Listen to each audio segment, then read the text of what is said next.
আসসালামু আলাইকুম রহমতুল্লাহি ওবরকাতুহু।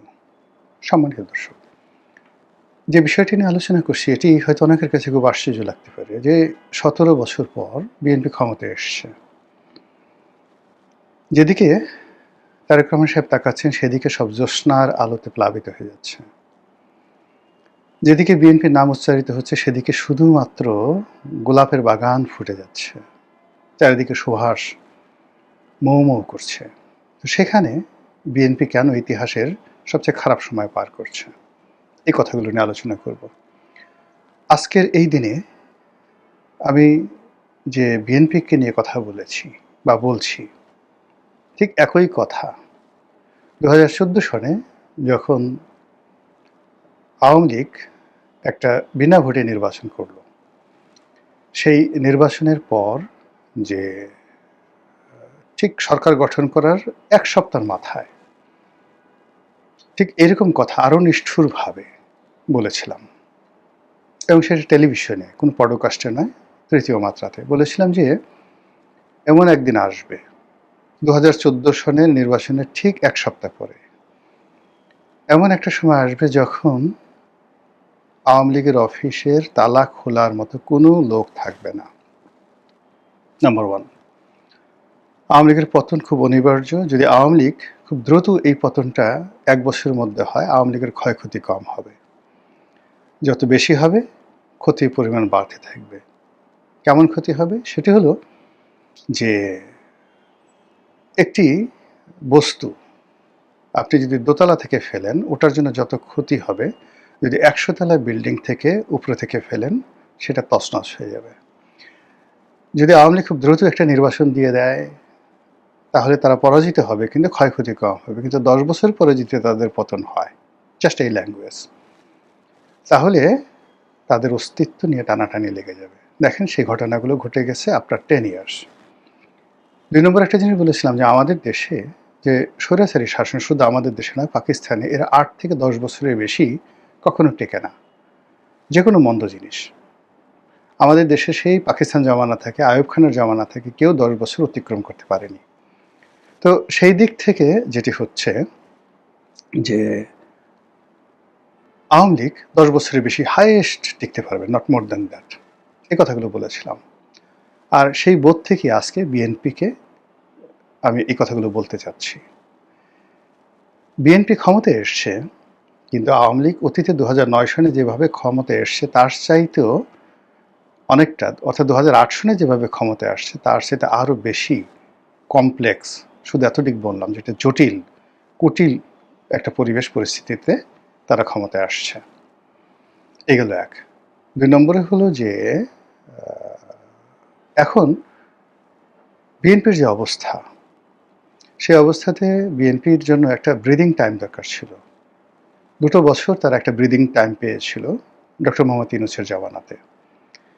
এই সময়টাতে বিএনপি তার সাংগঠনিক ক্ষমতা বৃদ্ধি করতে পারত। তাদের যে দলের যারা ডেডিকেটেড লোকজন আছে তাদেরকে তারা পুনর্বাসিত করতে পারত, তাদের হাতে নেতৃত্ব দিতে পারত, এমনকি সম্মেলন করে দলটাকে সুসংগঠিত করতে পারত। একটা ব্রিদিং টাইম কোনো রকম তাদের জন্য ওই সময়টাতে দুর্নাম বদনাম হতো না, কিন্তু সেটা তারা করেনি।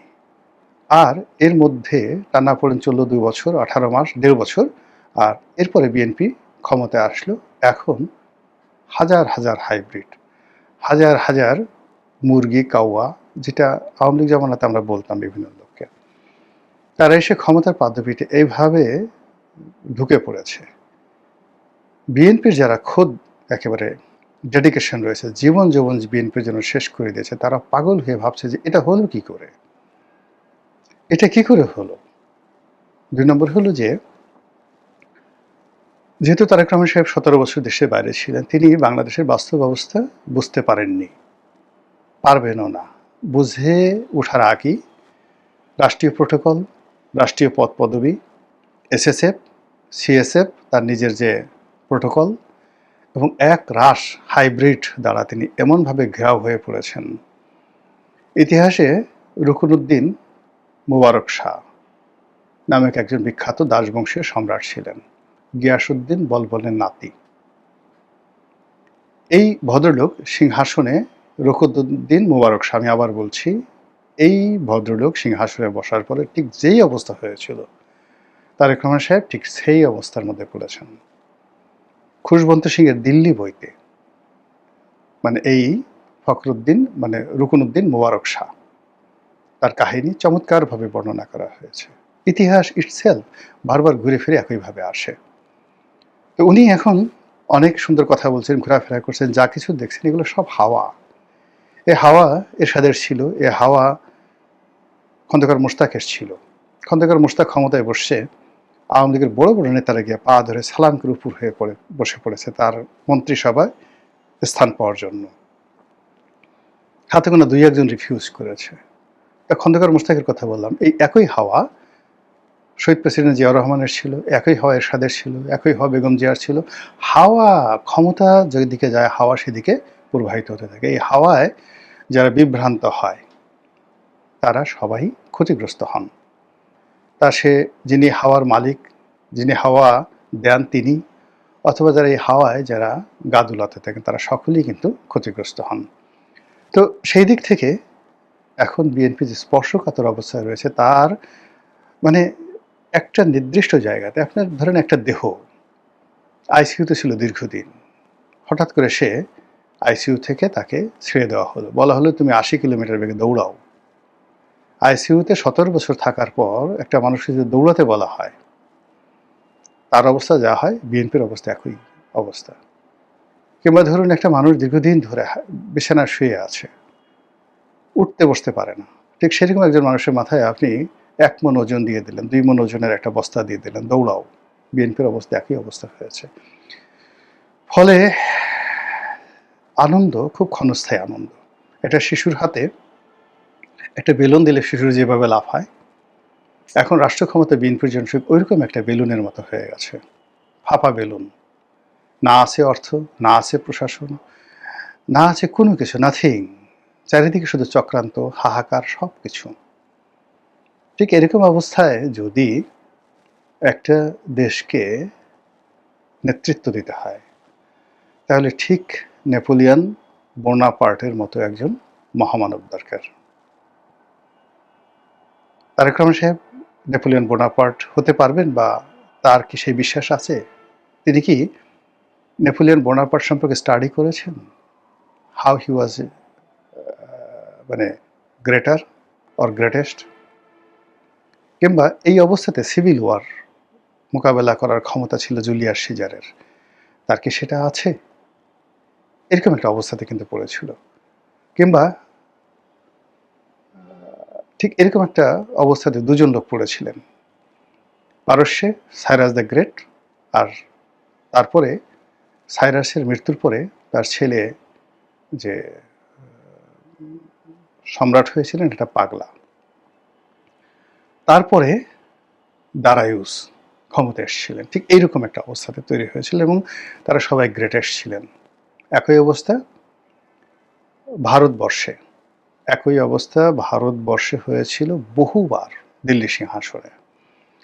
তো সেই বহুবার সেই অবস্থার মধ্যে কার নাম বলবো? আওরঙ্গজেব, ঠিক আওরঙ্গজেবের নাম আপনি বলতে পারেন। তো সেরকম একটা পরিবেশ পরিস্থিতি যদি ওরকম স্টেটসম্যানশিপ না থাকে এবং ওইরকম বোল্ড সিদ্ধান্ত নেওয়ার মতো অবস্থা না থাকে, আরেকজন লোক হয়েছিলেন হজরত আবু বকর সিদ্দিক রাদিয়াল্লাহু তাআলা আনহু। আল্লাহ রাসূলের ওফাতের পরে টোটাল মদিনা রাষ্ট্র ভেঙে তছনছ হয়ে যাচ্ছিল, ঠিক ওই অবস্থাতে একদম নরম সরম মানুষ, তার কিচ্ছু ছিল না, না ট্রেজারি, না মিলিটারি, না কোনো কিছু, কেবলমাত্র দৃঢ়তা দিয়ে হজরত আবু বকর সিদ্দিক রাদিয়াল্লাহু তাআলা আনহু যেভাবে একটার পর একটা যুদ্ধ করে গেছেন, যেভাবে তিনি মদিনা রাষ্ট্রকে কায়েম করেছেন, যেভাবে খেলাফত প্রতিষ্ঠা করে গেছেন, ঠিক ওই রকম দৃঢ়তা না থাকলে এই মুহূর্তে বাংলায় যা কিছু হচ্ছে এটা ক্রমশ আমাদের ক্ষতি বাড়িয়ে দিচ্ছে। কাজেই বিএনপি এখন যে অবস্থায় আছে সে অবস্থা থেকে বিএনপিকে বের হতে হবে। এখন যে অবস্থায় আছে বিএনপি, সেই অবস্থা থেকে বিএনপিকে যদি ঘুরে দাঁড়াতে হয় তাহলে তাকে ইতিহাস থেকে শিক্ষা নিতে হবে, দার্শনিকতা লাগবে, জ্ঞান লাগবে, গরিমা লাগবে। কিন্তু বিএনপি যদি মনে করে তারা ক্ষমতায় আছে, তারা সব কিছু করতে পারে, বিএনপির লোকজন যেভাবে কোর্ট কাছারি দখল করছে, যেভাবে থানা দখল করছে, যেভাবে সচিবালয় দখল করছে, যেভাবে ব্যবসা প্রতিষ্ঠানগুলো দখল করার জন্য লোলুপ দৃষ্টিতে তাকিয়ে আছে, এগুলো সবই সংসদের জন্য, মন্ত্রী পরিষদের জন্য এবং স্বয়ং তারেক রহমান সাহেবের জন্য একটা বিরাট বিরাট বোঝা হয়ে যাচ্ছে। অপারেশন ক্লিন হার্ট দিয়ে এগুলো দূর করা যাবে না। এগুলো বিএনপি এখন আওয়ামী লীগের পিছনে শক্তি ব্যয় করে কোনো অবস্থাতেই আওয়ামী লীগকে গালাগালি করে এর থেকে উদ্ধার পাওয়া যাবে না। যে দায়িত্ব তাদের উপর অর্পিত হয়েছে, তারা এ দায়িত্ব ডক্টর মোহাম্মদ ইউনূসের উপর দিয়েও তারা পার পাবে না।